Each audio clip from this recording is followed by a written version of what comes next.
잠언 11장 18절에서 21절 말씀입니다. 악인의 싹은 허무하되 공의를 뿌린 자의 상은 확실하니라. 공의를 굳게 지키는 자는 생명에 이르고 악을 따르는 자는 사망에 이르느니라. 마음이 굽은 자는 여호와께 미움을 받아도 행위가 온전한 자는 그의 기뻐하심을 받느니라. 악인은 피차 손을 거둘지라도 벌을 빼나지 못할 것이나 의인의 자수는 구원을 얻으리라. 아멘. 오늘 말씀에 보면은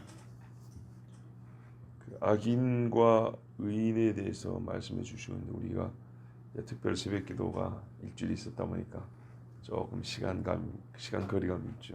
지금 계속 악인과 의인을 말씀해 주고 있는데, 잠언에가 보면 처음에는 지혜로운 자와 어리석은 자를 이야기하다가 어느샌가 순종하는 자와 불순종하는 자, 이렇게 또 의인과 악인이 이렇게 자연스럽게 주제를 돌립니다. 사실은 같은 사람을 얘기하고 있는 겁니다. 어리석은 자, 불순종하는 자, 악인, 아버지의 말을 안 듣는 자, 또 음녀에게 빠진 자, 이렇게 묶여지고, 지혜로운 자, 아버지의 말씀을 듣는 자, 음녀에게서 자기를 지키는 자, 의로운 자, 이렇게 묶여집니다. 또 여기 하나 덧붙이면 게으른 자가 이 악인과 우매한 자에 속하고, 부지런한 자가 지혜로운 자와 의로운 자, 이렇게 속합니다. 자, 우리가 지금 보는 말씀은 악인과 의인을 주제어로 해가지고 이 두 부류의 사람을 대조하여 가르쳐주고 있는 말씀입니다. 오늘 말씀에 보면 뿌림과 거둠에 관한 또 소주제를 가지고 악인과 의인을 대조하여 가르쳐줍니다. 18절에 악인은 속이는 일을 하나 악인의 싹은 허무하되, 우리 번역에 이렇게 돼 있죠. 공의를 뿌린 자의 상은 확실하니라. 성경의 잠언은 한 절 안에 서로 반대되는 말씀을 하고 있는데, 한 절 안에 반대대를 얘기하다 보니까 글자 수는 얼마 안 되지만 이 또렷하게 대조되는 사람을, 또 대조되는 결과를 보여줘야 되기 때문에 뭐랄까요, 이 엇갈려서 말을 한다 했습니다. 엇갈려서. 예를 들면 18절에 악인은 뭐를 뿌리고 그래서 악인은 뭘 거둔 자, 의인은 이것을 뿌리고 의인은 이것을 거둔다. 이렇게 되면 다 알아먹기 좋잖아요. 근데 이러면 말수가 길어지잖아요. 그리고 듣는 사람도 이게 좀 지루하게 들립니다. 말이 완만한 곡선처럼 들립니다. 그래갖고 딱딱 꽂히게 들리기 위해서 한쪽만 얘기해 줍니다. 악인에 뿌리는 것, 의인에 거두는 것, 이런 식으로 말해 줍니다. 그러면 악인에 뿌리는 것만 얘기해 주고 악인이 거두는 건 얘기 안 했어요. 의인은 거두는 것만 얘기하고 뿌리는 걸 얘기 안 했어요. 이쪽 끝을 얘기 안 하고 저쪽 끝을 얘기 안 했지만 이렇게 X자형으로 이렇게 겹쳐진다 그랬습니다. 자, 보시면 악인의 싹은 허무하다. 무슨 말이죠? 싹실한 거는 뭔가 일을 한 대가 아니겠습니까? 그러니까 악인의 싹은 허무하다는 것은 거둘 것이 없게 뿌렸다는 얘기가 되는 겁니다. 뒤에 보면 공의를 뿌린 자의 상은 확실하니라. 여기서 보면 나오죠. 상과 싹이 같은 라인에 서 있는 말입니다. 악인에게는 싹을 줘야 되는데 줄 게 없고, 의인에게는 상을 줘야 되는데 이 사람에게 줄 상은 확실하게 있답니다. 왜? 의인은 공의를 뿌렸기 때문에. 공의를 뿌린 자에게는 하나님이 상을 확실하게 준답니다. 시편 1절에 눈물로 씨를 뿌린 자는 기쁨으로 단을 거둔다 그랬어요. 뿌린 대로 거두게 하신다. 갈라디아에서도 보면은 의를 뿌린 자는 의를 거두고, 악을 뿌린 자는 악을 거두고, 사람이 무엇을 심든지 그대로 거두리라 하나님 말씀했단 말이죠. 그래서 요한계시록에도 저들의 행위가 그들을 따른다 하는 것처럼 공의를 뿌린 자에게는 상이 확실하게 보장되어 있어요. 반대로 악을 뿌린 사람, 이 악인에게는 뭐가 주어지냐 했더니 줄 게 없다. 허무하다 그랬습니다. 이제 조금 정확하게 말하면은 이 허무하다는 말에는 가치 있는 것을 거둘 게 없다는 거죠. 가치 있는 것을. 그러니까는 뭘 거둘까요? 가치 없는 걸 거두겠죠. 아주 거두고 싶지 않은 것을 거두겠죠. 자, 뭘 거두냐? 19절에 보십시오. 의가 생명에 이르는 것 같이. 자, 공의를 지키는 자는 생명에 이르고, 공의를 지킨 자의 상이 확실하다 했는데 무슨 상인가 합니까? 생명이랍니다. 악을 따르는 자는 사망에 이른다. 왜 허무하다 했느니 사망, 죽음이잖아요. 뭐가 살아남아 있어야 가치가 있는데 거두는 것들마다 죽음으로 떨어지는 거예요. 그래서 악인의 싹실한 건 허무한 것뿐이다 그랬어요. 전도서에 최고의 지혜를 가진 인간은 사람의 추구하는 바와 사람의 수고는 헛될 뿐이다 그랬어요. 이 말은 두 가지로 해석이 됩니다.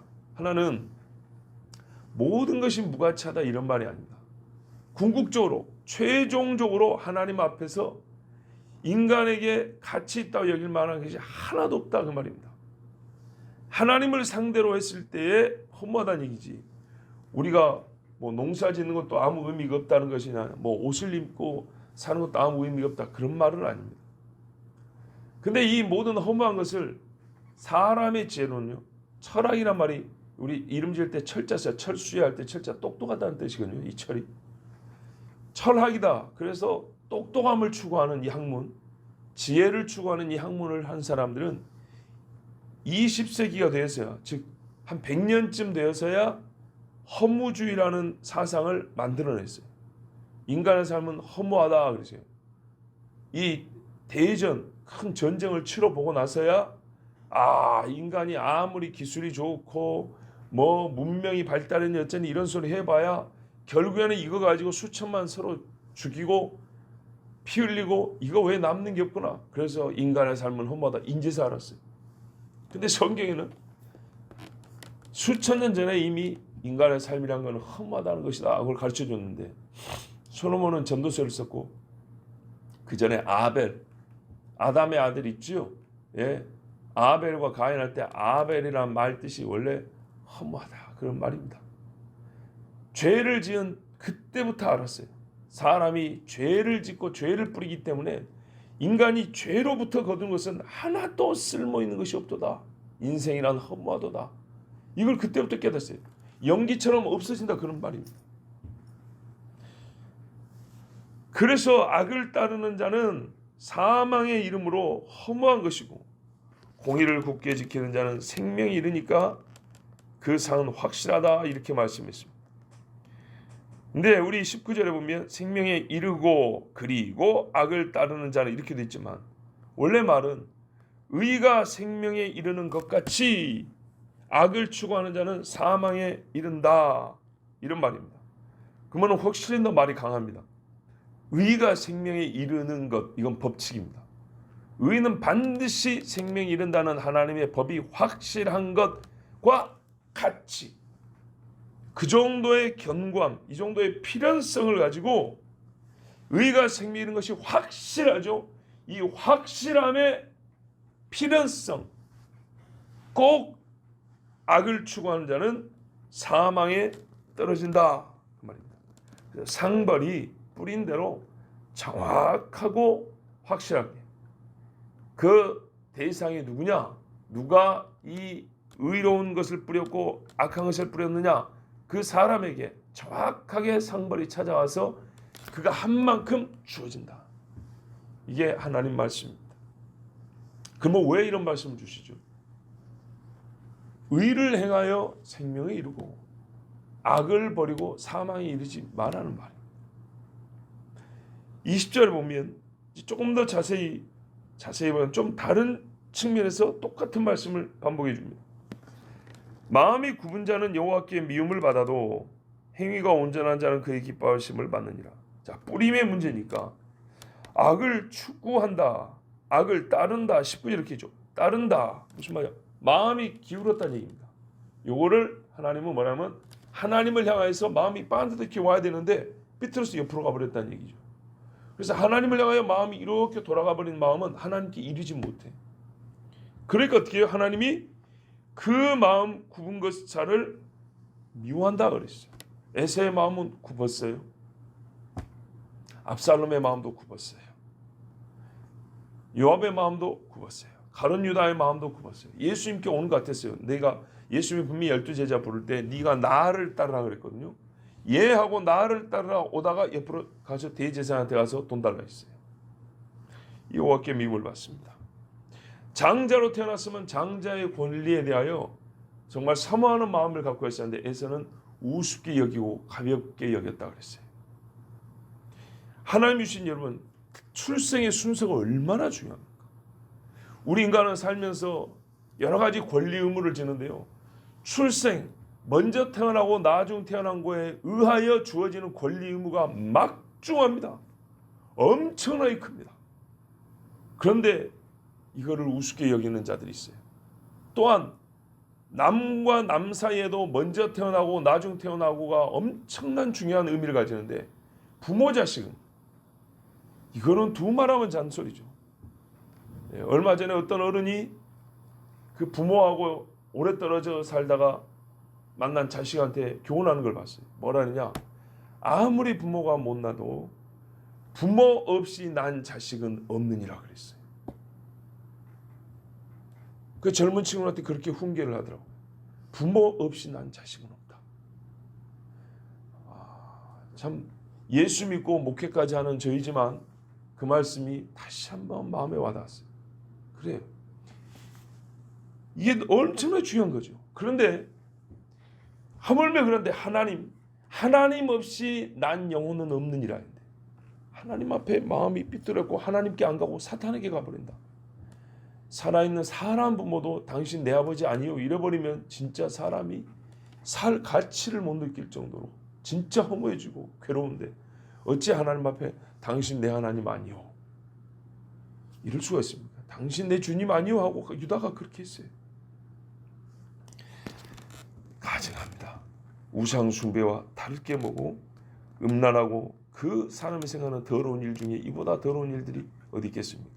다 여기서 나옵니다. 비뚤어진 마음, 악을 따르는 자, 악을 뿌리는 자.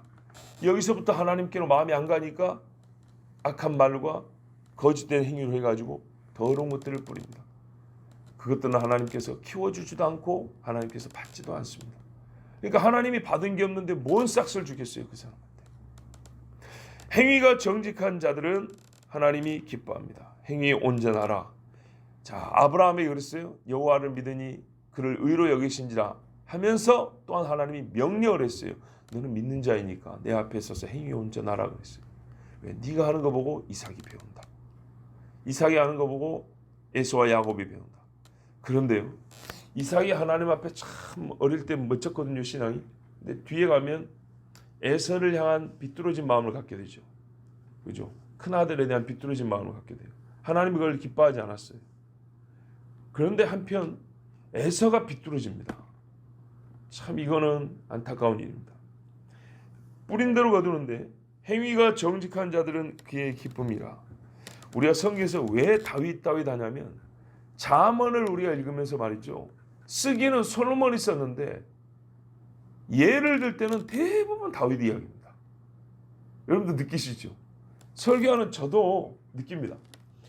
할 것 같으면 솔로몬이 썼으니까 잠언 이야기하면서 성경의 예를 찾으면 솔로몬이라 되는데 그렇게 안 나오고 대부분 좋은 이야기는 다윗 한단 말이죠. 솔로몬이 그 아비 다윗에게 배웠다면 지금 3000년이 지난 우리도 다윗 하는데 만약에 정말 솔로몬이 이 잠언을 쓴 솔로몬이 아버지의 마음, 아버지의 행실을 배웠다면 인생 끄트머리 가서 이방 여자들 따라서 우상 숭배하고 신전 짓고 이런 짓 안 했을 거란 말이죠. 그러면 나라가 안 쪼개졌을 겁니다.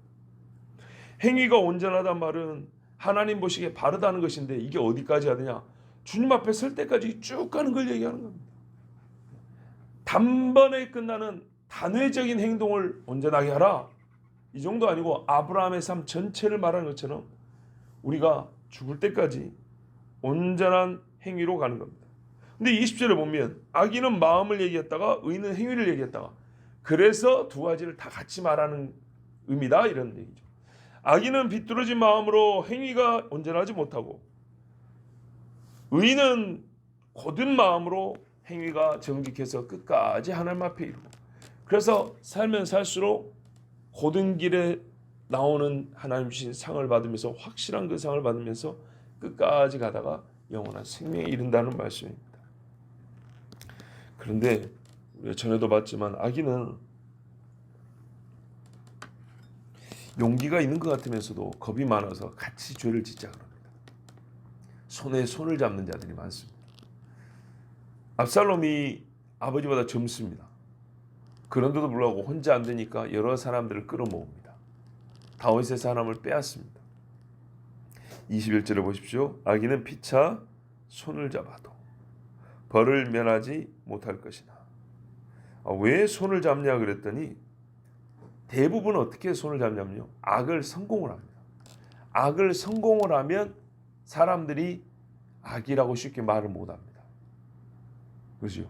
악이라고 쉽게 말을 못하면 악으로 처벌을 잘 안 받습니다. 어느 나라나 한 번 쓰면 다 있는 일이에요. 잘했다는 게 아니라 결과적으로는 좋은 결과가 없는 건 아니지만 하여튼 사람의 도리 이상은 해서는 안 되는 일이 뭐냐면 모반입니다. 그죠? 옛날 왕조 시대도 그렇고 현대 시대도 그렇고 얼마 전에 미얀마도 그렇고 이 군사들의 반역이 있다면 군대의 반역, 쿠데타라고도 하죠. 이런 경우에 그 마음을 품는 사람 혼자 못합니다. 그래서 힘 있는 여러 사람들을 뒤에서 이렇게 끌어모아서 같이 손을 잡습니다. 많이 실패하면요, 같이 목이 날아갑니다. 전부 다. 이거 반역죄는 전부 다 사형이죠. 그러니까 어떻게 합니까? 절대로 실패하면 안 됩니다. 그러니까 강력하게 힘 있는 사람이 결성을 해서 실패하지 않을 수 있는 최대한의 작전을 세우죠. 자, 그리고 성공합니다.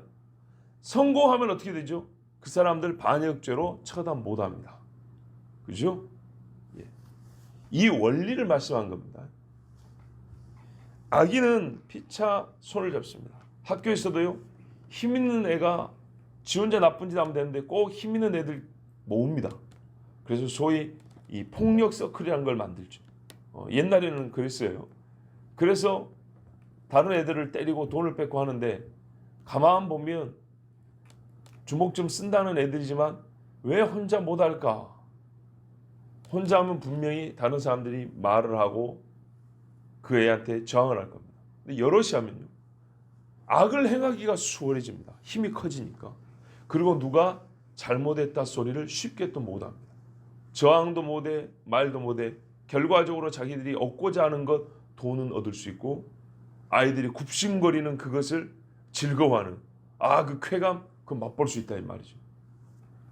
그런데요, 벌을 면하지 못합니다. 안타깝게도 그렇게 산 친구들이 장성해가지고 삶을 제대로 사냐, 학교라도 제대로 다닐 수 있냐, 찾아보기 어렵습니다. 참 그렇게 어렵습니다. 의인의 자손은 구원을 얻으리라. 의인은 보니까 악인은 피차 손을 잡아도 벌을 면하지 못한다. 이거 당대 이야기거든요. 당대에 자기들끼리 손잡고 해봐야 나이 몇 살 먹으면 걔들도 먹고 살기 바빠서 자기들끼리 자연히 손을 놓습니다. 근데 손잡았을 때 뿌린 게 해놓은 게 없으니까 나이 먹고 살겠다 손을 흩었는데, 우리가 흔히 말해서 인생은 성적순은 아니지만 행복은 성적순은 아닙니다만은 그래도 이 사람들이 그 나중에 사는 삶을 보면 누가 보기에도 삶은 저렇게 살아야지 이런 사람 별로 없습니다. 나중에 정말 사람이 새로워져 가지고 오는 경우 아니면 참 본받을 삶이 없습니다. 근데 의인의 자손은 어떻게 하냐? 가면 갈수록, 시간이 가면 갈수록 그 부모가 어떻게 살았는지 보입니다. 여러분, 우리가 다 여기 있는 게 계신 분들이 부모니까 참 열심히 살아왔음에도 불구하고 사람은 이런 말씀 들으면 괜히 숙연해지고 또 마음이 겸손해집니다만, 우리 자신을 한번 생각해 볼까요? 결혼할 때 뭘 보냐면 그 상대의 집안을 본다 그럽니다. 그죠? 집안을 본다는 것은 돈이 많고 적냐 이전에 어른들의 말이 내력을 본다 그럽니다. 집안을 본다는 말은 조금 늘리면 집안의 내력을 본다는 겁니다. 무슨 병이 있었냐라는 이런 내력을 본다는 게 아니라 사람들의 인품과 삶을 어떻게 살았는지 그 길을 한번 쭉 훑어본다는 겁니다. 4대, 5대까지는 못 내려가도 1, 2대 정도는 그렇게 확인을 합니다. 왜 그러냐면 그 자손에게 그게 그대로 내려온다고 믿기 때문입니다. 누가 안 가르쳐줘도 성경을 몰라도 그렇게 보는 이유는 그렇게 생각하기 때문에 확인하는 겁니다. 왜 그렇게 생각을 하게 됐을까요? 실제로 살아보니까 그렇다고 말이죠. 예. 그래서 확인하는 겁니다. 그래서 나보다 앞선 조상들도 그렇게 확인을 했고 나도 그렇게 확인을 하고 우리 자식들도 그렇게 확인하고 다 그렇게 살아갑니다. 그러니까 특별히 우리가 뭐 많은 부담을 가질 필요는 없고 예, 내 이야기인가 꼭 이렇게 할 필요는 없습니다만은 어쨌든 결과적으로는 내 이야기이기도 합니다. 우리 자식이 그렇게 살고 있으니까요. 의인의 자손을 구원을 얻으리라. 가만 보세요.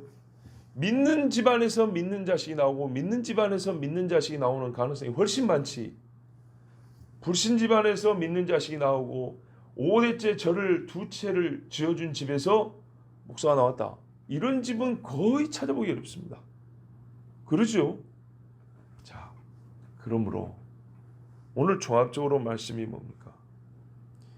신약에 가기도 전에 하나님은 처음부터 하신 말씀이 사람에게는 두 가지 종류, 하나님 보시기에 악하다는 사람이 있고 의롭다는 사람이 있는데 악인은 그 마음에서부터 하나님 앞에 비뚤어진 마음을 갖고 악을 추구하고 살다가 자기도 아무런 가치 있는 삭을 얻지 못하고 사람끼리 손을 잡는다 할지라도 결국에는 거두는 것이 벌이다, 죽음이다 하는 겁니다. 그런데 의인은 최종적으로 구원을 받는데 어떻게 해서 구원에까지 이르냐 하면 공의를 뿌리기 때문입니다. 마음이 하나님 앞에 곧게 있어서 하나님이 주신 것이 곧게 내려와서 그거를 뿌리고 거두고 뿌리고 거두고 뿌리고 거두고 이렇게 해서 비록 세상에서는 친구가 없을지라도 하나님이 확실한 상을 주셔서 그게 곧 생명인데 그와 그의 자손에게까지 이른다. 십계명에 뭐라 했어요? 나를 사랑하고 나를 섬기는 자에는 천대까지 은혜를 베푼다. 그랬습니다. 자, 이 말씀이 성경에서는 항상 울림이 되어 또 들리고 또 들리고 또 들리고 또 들리고 그럼 얼마 지나면 또 들려오고요. 얼마 지나면 또 들려오고. 그래서 아무리 우리가 하나님의 말씀을 뭐 그렇게 가볍게 듣는 사람이라 할지라도 몇 번을 듣기 때문에 모를 수 없는 말씀입니다. 하나님은 악인에게 벌을 주고 의인에게 상을 준다. 감사하게도 옛날 동화책에는 이 하나님의 법이 사람들의 마음의 양심에 들어있어서 어느 동화책이나 전래동화에나 꼭 이 주제가 있었어요. 그래서 권선징악이라고 했어요. 선을 권하고 악을 징벌한다. 이게 어느 책이나 옛날 이야기에 즉 어른이 아이들에게 들려주는 이야기는 항상 결론이었어요. 그런데 요즘 세대는요. 그게요. 실증난대요. 악한 애가 이기는 것도 재밌대요. 그렇죠. 악한 마음에 그런 건 재미는 있겠죠. 그러나 실제로 그 자라는 아이들의 마음에 뭘 심어주겠습니까? 바로 비뚤어진 마음을 갖게 하는 겁니다. 그러나 믿음의 사람들은 우리가 어릴 때부터 주님 앞에 설 때까지 계속 이 말씀을 듣고 들어야 합니다. 하나님은 의로운 자에게 상을 줍니다. 기뻐하시기 때문에. 악한 자에게 벌을 줍니다. 가증히 여기시기 때문에. 오늘 여러분 감사합니다. 이 새벽에 참 어려운 시국에는 하나님 앞에 더 기도해야 합니다. 가만히 생각해 보면 오래 갈 수밖에 없는 이유가 있습니다. 우리가 하나님 앞에 달라진 것이 별로 없습니다. 함께 모였을 때는 믿음이 큰 것처럼 보입니다. 그러나 여러분 혼자 집에 있을 때 믿음이 강한 사람이 얼마나 있을까요? 뭐 목에 칼이 들어온 거는 둘째 치고라도 참 피곤할 때 하나님 앞에 일어나서 기도하는 사람은 얼마나 있을까요? 참 귀찮고 힘든데도 불구하고 그래도 나의 자리지 하고 한번 지키는 그런 사람이 얼마나 있을까요? 보십시오. 얼마 없지 않습니까? 스스로 의롭게 여길 필요는 없습니다. 그러나 이것이 우리에게 아니죠. 우리가 하고 있는 일입니다. 하나님이 우리를 보고 계시는 실제 현상입니다. 적지만 하나님 앞에 나와서 부지런히 기도하십시오. 하나님이 기도하는 자를 악하다고 하지 않습니다. 우리의 기도가 남보다 뛰어나고 빼어난 일은 못 되어도 하나님이 기억하시는 일입니다. 기도하겠습니다.